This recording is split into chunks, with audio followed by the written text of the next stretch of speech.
행운을 만드는 15가지 방법. 1. 입을 무겁게 하여 말을 전하지 말라. 가벼운 입은 오는 행운을 막고 불운을 모시고 온다. 2.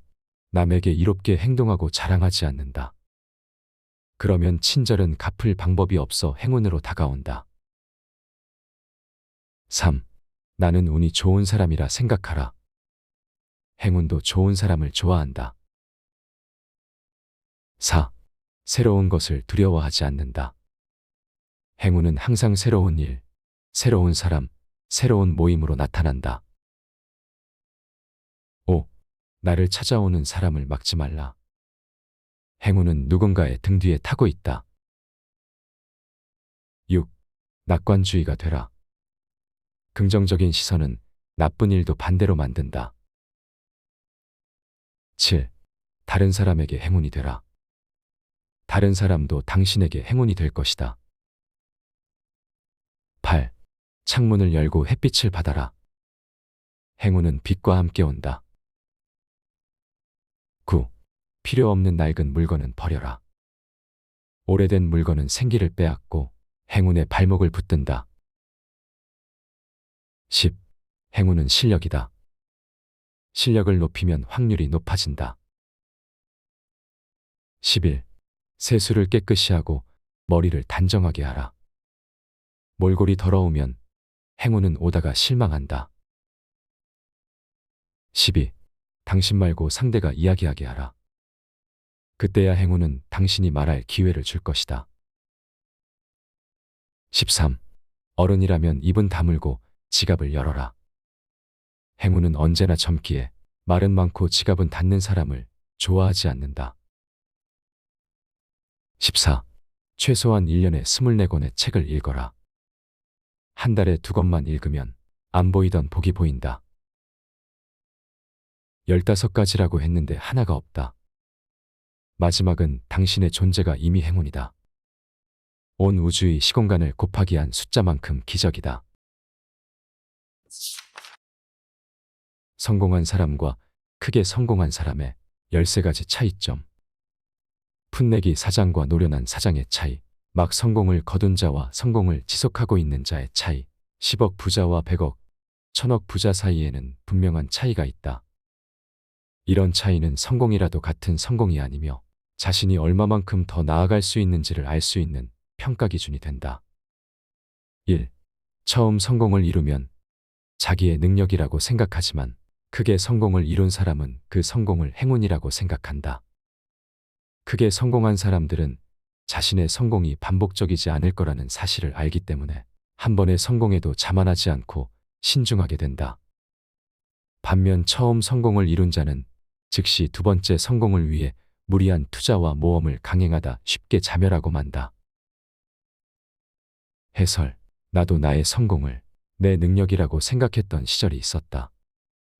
그러나 성공 이후에도 몇몇 비즈니스에서 실패를 맛보다 보니 큰 성공은 운이 함께 와야 가능하다는 것을 알게 되었다. 돈으로도 안 되는 비즈니스가 있고 돈이 있어서 더 안 된 비즈니스도 있었다. 능력이라고 말하기에는 신규 창업자와 비교해서 큰 차이가 없었다. 단지 조금 더 작게 망할 뿐이었다. 2. 성공한 자는 회사를 키워 팔려고 하지만 크게 성공하는 자는 죽을 때까지 회사를 갖고 있으려 한다. 크게 성공한 자는 회사를 팔아서 남긴 돈으로 다른 더 좋은 사업을 찾는 일이 쉽지 않다는 것을 안다. 그래서 자신의 지금 사업을 평생 유지하는 데 전력을 기울인다. 매각한 재산으로 자신의 회사만한 이익을 발생시킬 만한 투자처를 찾을 수 없기 때문이다. 해설. 영구 존속할 사업을 찾는 것은 사업가의 꿈이다. 그런데 어쩌나 그런 사업이 그렇게 많지 않다. 팔고 나가야 할 고민을 한다는 것은 아직도 사업이 자리를 잡지 못했다는 뜻이다. 3. 성공한 자는 하루에 20시간씩 일하고 크게 성공한 자는 하루에 8시간만 일한다.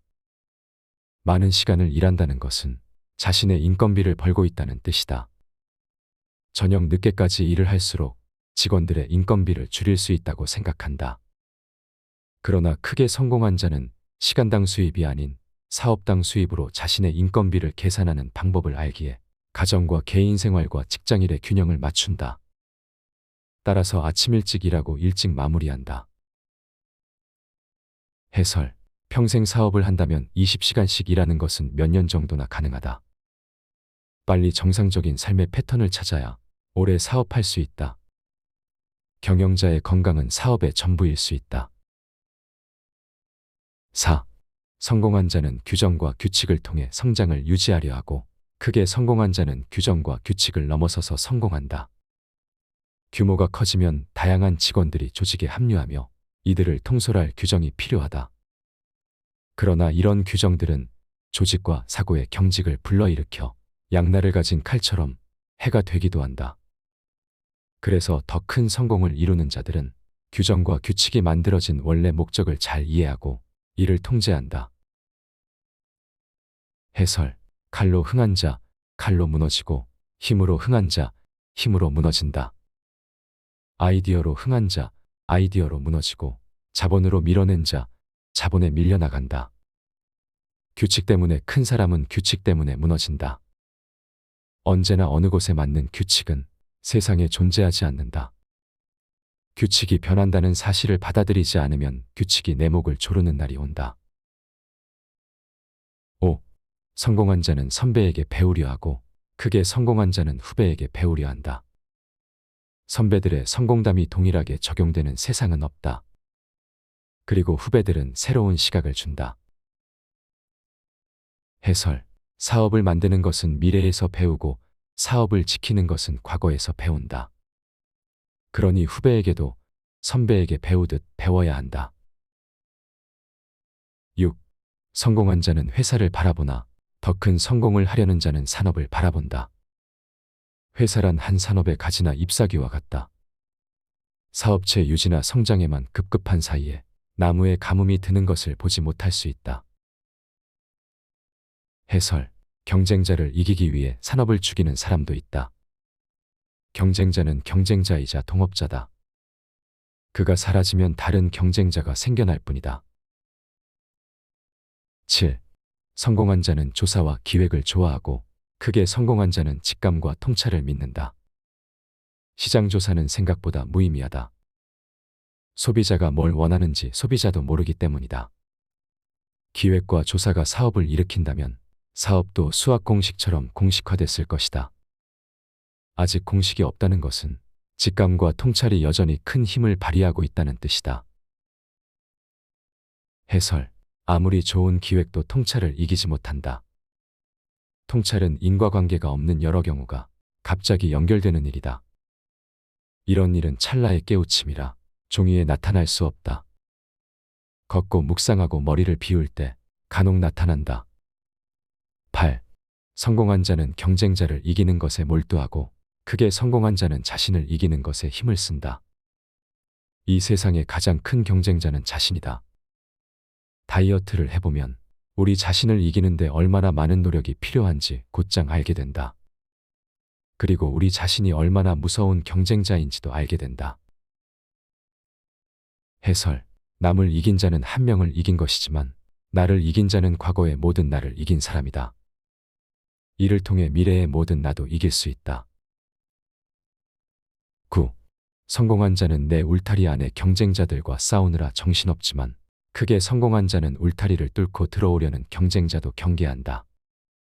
자동차 산업이 구글의 눈치를 보게 되고 애플의 견제에 놀라게 될 줄 그 누가 알았을까? 현대산업은 울타리를 넘어오는 정도가 아니라 울타리를 날아 들어온다. 해설. 거시적 시각은 생각만 키우는 것이 아니라 사람도 키운다. 거인이란 이런 사람을 말한다. 10. 성공한 자는 기억력에 의존하나 더 크게 성공한 자는 메모와 기록을 믿는다. 기억은 사실이 아니다. 기억은 조작되고 변형되고 잊힌다. 기록만이 사실을 유지한다. 해설. 기억은 언제든 왜곡된다. 기억은 언제든 사라진다. 기억은 언제든 조작된다. 기록한 일만 잊지 않고 기억하면 기록이 항상 옳다. 11. 성공한 자는 물품을 갖고 더 크게 성공한 자는 현금을 갖는다. 성공한 자는 감가상각비로 사라지는 보석, 집, 자동차, 명품 등을 사모으나 크게 성공한 자는 부동산, 회사 지분 등 수익이 발생하는 물품들을 사모은다. 해설. 저절로 가치가 떨어지는 것과 저절로 가치가 상승하는 것이 있다면 무엇을 가질까? 12. 성공한 자는 아끼는데 관심이 많고 크게 성공한 자는 버는데 관심이 많다. 작은 것을 아끼기 위해 어떤 일을 관리, 감독하는 데 드는 비용이 아끼는 비용보다 더 들어가는 경우가 흔하다. 그래서 크게 성공한 자들은 차라리 그 시간에 더 벌국 일을 한다. 해설. 아껴서 돈을 번다는 생각은 하수다. 많이 벌면 아끼는 것으로 부의 간격이 넓혀지지 않는다. 아무리 써도 없어지지 않을 자산을 모아라. 사치와 허풍만 조심하면 된다. 13. 성공한 자는 자기 능력보다 높여 살고 더 크게 성공한 사람은 자기 능력보다 낮춰 산다. 성공한 자는 자신의 성공을 자랑하기 위해 증거를 만들고 싶어 한다. 크게 성공한 사람은 그러다가 작은 실수로 모든 것이 날아갈 수 있다는 것을 알기 때문에 자신이 할 수 있는 가장 최대치에서 훨씬 여유 있게 생활을 구성한다. 해설. 항상 어느 자리에 있어도 겸손해야 한다. 특히 지식이나 지혜가 아니라 자산을 가진 경영자들은 겸손하지 않으면 사람이 먼저 떠나고 재산이 뒤를 따른다. 언제나 겸손하라. 실패하면 그 다음날 해야 할 일. 나는 여러 번 실패하면서 지금도 가장 잘한 일이라고 생각하는 것이 다음날 일어나 걸었다는 것이다. 달리 할 일이 없어서 시작한 것이었으나 지금 생각하면 가장 최선의 행동을 한 것이다. 실패했다고 집안에 처박혀 있지도 않았고 술을 배우지도 않았다. 그냥 밖으로 나가 걸어다녔다. 신이 한 수다. 이후에도 실패가 반복되며 한 가지 노하우가 더 늘어났다. 그것은 음식을 먹는 방식에 관한 것인데 나는 사업을 하다 다시 망해도 두 가지만 잘하면 언제든 다시 일어날 수 있다고 믿는다. 그래서 실패한 제자들을 보면 반드시 이 두 가지를 가르친다. 이 두 가지는 운동과 정갈한 식사다. 내가 제안하는 운동은 돈이 들어가지 않는다. 그냥 아침마다 1시간씩 걷기만 하면 된다. 걸으면서 괜히 영상 같은 것을 보지 말고 가능하면 음악도 듣지 말라.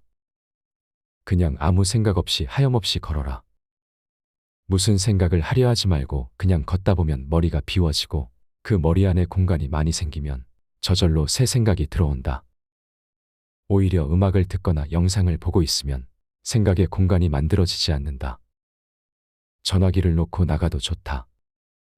대신 작은 메모지에 몽땅 연필 하나는 가지고 나가는 것이 좋다. 어느 순간 갑자기 기가 막힌 아이디어가 떠오르면 잊기 전에 적어야 하기 때문이다.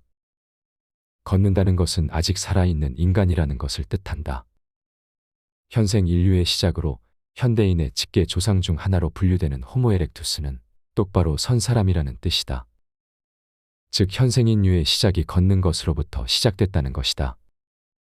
걷는다는 것은 숨쉬고 바라보고 생각하고 느끼고 발견하는 일이 동시에 일어나는 행위다. 또한 신체적으로도 말초 조직의 순환 혈류량이 증가하고 근육과 지방세포의 인슐린 작용이 활발해지기 때문에 당뇨, 치매, 폐질환, 체중 감량, 소화기관 등 갖가지 질병에서 개선을 얻을 수 있고 몸의 저항력을 키울 수 있다. 그 외에도 걷는 행위 자체는 신체적, 정신적, 사회적으로도 수많은 이점이 있다.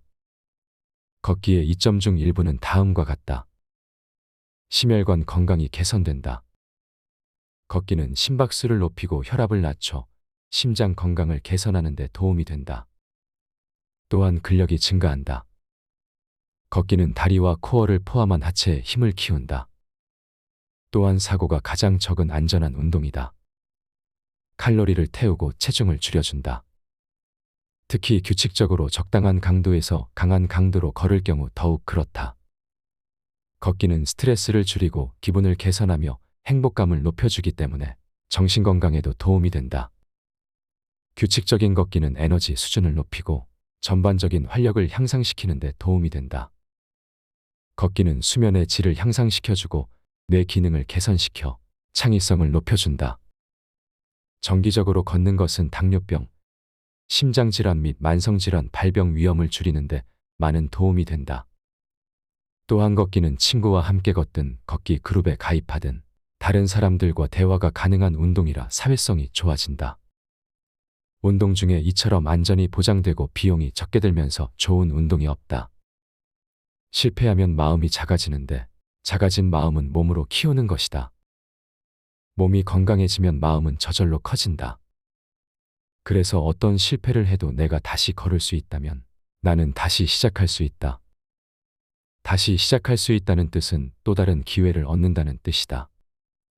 그렇다면 기회만 가지면 다시 성공할까? 아니다.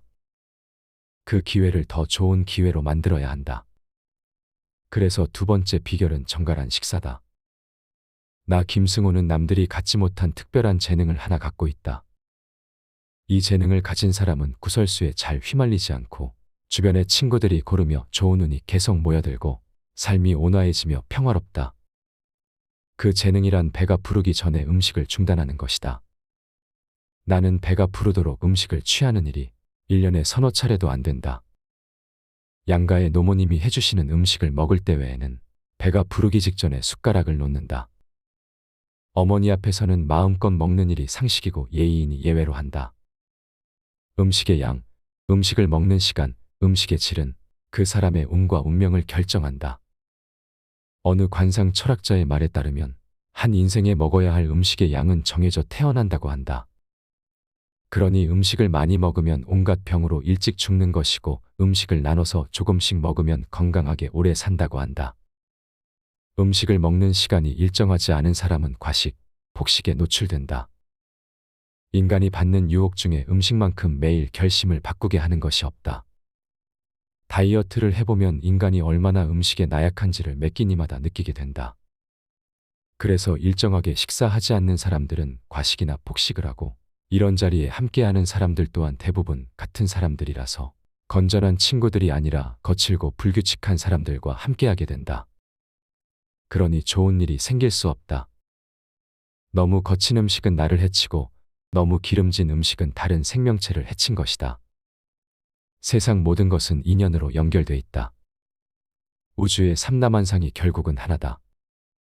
음식이란 다른 생명에서 오는 것인데 이를 너무 함부로 하면 세상의 운명은 결국 나를 함부로 하게 돼 있다.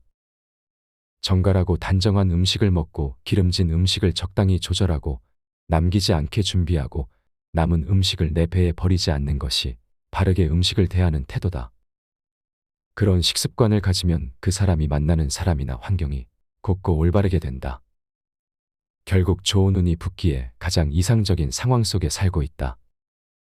좋은 아이디어와 생산적인 모임, 현명한 친구들이 모이고 불필요한 인연들은 사라진다. 당연히 좋은 일이 생길 수밖에 없다. 그러니 앞으로 망하면 운동과 정갈한 음식, 이 두 가지만 다시 돌아보라. 내 경쟁자 100% 이기는 법. 열심히 한다고 시험에서 합격하거나 학교에서 우등생이 되는 것은 아니다. 아무리 열심히 해도 머리 좋은 사람을 따라갈 수 없다. 그러나 사회에서 남들보다 앞서고 성공하기 위해서라면 매우 간단한 방법이 있다. 이 방법은 한 번도 틀린 적이 없다. 이 방법은 1등이 된다는 보장은 없지만 분명히 우등생이 될 수 있도록 만든다. 그것은 바로 끝까지 하는 것이다. 우리가 만나는 경쟁자 중에 거의 90% 이상은 포기한다. 체육관에 등록하고 대부분은 오지 않는다. 그렇게 오는 사람 대부분은 운동이 아니라 운동을 했다는 위안을 받기 위해 온다. 그러니까 정말 운동하겠다고 덤비고 포기만 하지 않아도 100명 중 몇 명 안에 들어갈 정도로 우수한 체육인이 될 수 있다. SNS 마케팅을 배우거나 부동산에 관해 공부해도 끝까지 파고들면 아무리 둔한 사람도 상위 10% 안에 들 수 있다. 시장은 어차피 상위 10%가 거의 모두 장악하고 있다. 그러니 10% 안에만 들어도 대성공이다. 책을 하나 쓰고 싶다면 포기하지 않고 계속 쓰면 된다. 200자 원고지 1000매를 쓰는데 하루에 3장만 꾸준히 쓰면 1년이면 원고가 완성된다. 신인 작가로 데뷔하려는 사람들은 글이 나빠서 출간하지 못하는 게 아니라 중간에 원고 쓰기를 포기해서 책이 나오지 않는 것이다. 만약 내가 어떤 일을 포기하지 않고 꾸준히 하는 버릇이 있다면 이미 나는 상위 10% 안에 드는 사람이다. 무엇을 해도 상위 10% 안에 들어간다. 운이 좋거나 실력이 좀 더 있다면 상위 1%도 될 수 있다. 그러니 하려는 그 일을 당장 오늘부터 해야 한다. C.S. 루이스가 쓴 스크루테이프의 편지에 보면 삼촌 마귀가 신참 조카 마귀에게 사람을 속이는 11가지 방법 중 하나를 가르치는 장면이 나온다. 인간에게 계획을 하게 해라. 정말 좋은 계획을 하게 도와줘라. 그리고 내일부터 하라고 해라. 인간에게 내일은 없다. 그렇다. 내일부터 하는 사람에게 내일은 없다. 내일은 항상 오늘이 돼 있기 때문이다. 그러므로 오늘 시작하고 끝까지 하는 것이야말로 저절로 1등이 되는 방법이다. 이렇게 절대로 포기하지 않는 능력을 끈기라고 표현한다. 당신이 정말 정복하고 싶은 목표가 있고 절대로 포기하지 않는 끈기와 기계만 있다면 거의 모든 것을 이룰 수 있다. 100%라고 말하지 않는 것은 어쩔 수 없는 일도 여전히 생겨나기 때문이다. 당신 상상 안의 것을 현실로 만드는 2가지 힘, 그것은 끈기와 기계뿐이다. 끈기와 기계가 없으면 아무리 뛰어난 능력을 갖춘 사람도 평범한 사람이 된다. 포기하지 않는 끈기는 모든 것을 이겨낸다. 끈기는 성공을 잡기 위한 위대한 무기다. 끈기를 대신할 만한 것은 거의 없다. 똑똑한 사람이 모두 성공하는 것이 아니다. 천재라고 모두 성공하는 것도 아니다. 똑똑하고 천재적이고 재능 많고 돈 많고 교육 많이 받은 사람 중에도 낙오자들 수두룩하다. 모두 끈기를 갖추지 못했기 때문이다. 이것이 사업에서 가장 큰 힘이다. 경쟁자 이기기가 이렇게 쉽다. 내가 힘들면 상대도 힘들다. 현재 성공한 경쟁자는 결국 버티고 버텨낸 사람이고 지금도 힘들어도 버티고 있는 사람이다. 경쟁자들은 내가 포기하기를 기다리고 있다. 만약 내가 떡집을 하고 싶다면 세상의 모든 떡집을 찾아다니고 맛보고 분석하고 만들어 본다. 서너 달, 1년 말고 10년을 그렇게 했다면 떡에 대해서는 전국 톱에 들어갈 것이다. 경쟁자들이 어디에 있는지 보이지도 않을 것이다. 10년이 아니라 20년을 그렇게 나이 20부터 했다면 40살이면 한국의 최고 장인이 돼 있을 것이다. 대머리 타투 전문가, 프랜차이즈 신메뉴 분석가, 동물 배변 전문 운영가, 떡볶이 전문가, 노안수술 전문의사, 주택생활 파손수리 전문가 등 그 어느 분야에 들어가든 일단 포기하지 않으면 그 분야의 탑 10%는 정해졌다. 어디가 끝일까? 모두가 그만두거나 몇몇이 남아 산꼭대기 좁은 정상에 서로 엉덩이를 비비고 앉아있는 모습이 보이면 거기가 끝이다. 오늘 소개해드린 내용은 스노우폭스 출판사에서 출판하고 김승우 회장님이 집필하신 사장학개론에서 가져왔습니다. 누군가 저에게 가장 존경하는 대한민국 CEO를 뽑으라면 무조건 그 리스트에 들어갈 정도로 저는 김승우 회장님을 존경합니다. 그분이 이루어낸 업적과 경제적 성공도 대단하지만 회장님의 사고방식과 삶의 행적이 저에게 많은 감동과 교훈을 주었기 때문입니다. 사실 오늘 소개한 사장학개론은 대한민국의 사장님들을 위한 책입니다. 그래서 책 내용도 직원을 다루는 법, 사업을 시작하는 법 등 사업을 하고 있거나 사업을 준비하는 사람을 위한 내용이 많죠. 하지만 경제적 이득을 얻기 위한 사업 외에도 인생을 어떻게 운영해야 하는지에 대한 깊은 통찰도 담겨 있습니다.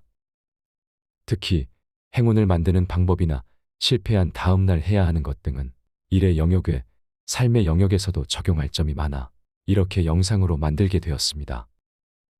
여러분들도 오늘 영상에서 소개해드린 김승우 회장님의 마음가짐을 그대로 흡수하셔서 승리하는 인생 만드시길 바랍니다.